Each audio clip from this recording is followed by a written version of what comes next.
Hey everybody, Nate Carter here with today's Cornerstone Connection, and I'm going to start with a confession.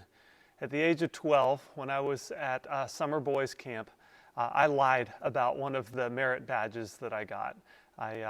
It was a campfire merit badge, and the idea was that you had to build a campfire on your own with just 2 matches, and if you built the fire and got it to be able to boil water, then you got the merit badge. Well, I did it, but I had the help of some other people that were bringing me firewood and so forth, and so they said that I didn't qualify. And at the awards ceremony, I lied about it, and I said that I had done it. And so I feel bad about that. I'm not proud of lying, but now, 30 years later, I've learned to build a campfire. We built a lot of campfires this past summer as we went camping and spent a lot of time enjoying campfires and roasting hot dogs and marshmallows and so forth over the campfire.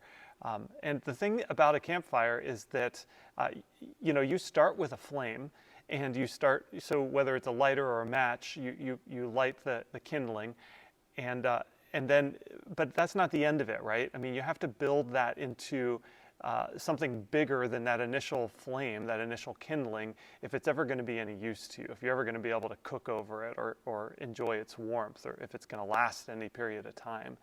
And that's called fanning it into flame. And one of the things that I sometimes do is I'll blow on the kindling to cause that oxygen to build the flame even more and start to ignite the bigger pieces of wood. Well, that's what Paul is talking about with his protege, Timothy, as we look into 2 Timothy chapter 1, look at verse 6. He says, "This is why I remind you to fan into flames the spiritual gift God gave you when I laid my hands on you. For God has not given us a spirit of fear and timidity, but of power, love, and self-discipline." God has given us all unique gifts to serve him and to build his kingdom. That's just truth. That's what the Bible promises us. And yet, I think some of us forget that there's a partnership that we take with that act. It's not like God gives us this gift and it's completely ready to go, and we just go and we use the gift and we're perfect at it. No, Paul's clearly saying here we need to fan that gift into flame. It takes practice. It takes honing of the skill. It takes learning.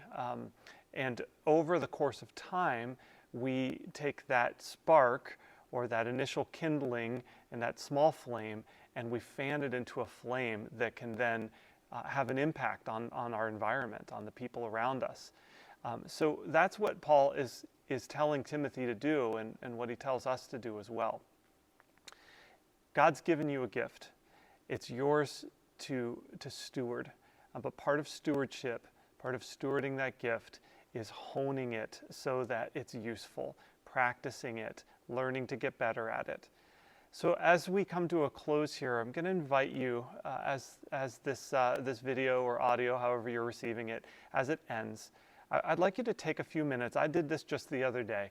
And ask God, what's the gift that you want me to fan into flame? What is it that I need to be devoting myself to more and more? As we finish today, I just want to remind you that starting this Sunday, we have a new group that's starting on Sunday mornings, 8:45 a.m. It's called Learning to Feed Ourselves. And it's about doing just what we've been doing over the last couple of years with our Cornerstone Connections, is taking the scripture and learning how to apply it to our lives. I want to just invite you to take that course. You can join with Bruce Noggle and Eric Jennings and take the class, and then join us for worship the second service. But that starts this Sunday, October 30th at 8:45. With that, have a great rest of your day, and we'll see you next time on the Cornerstone Connection.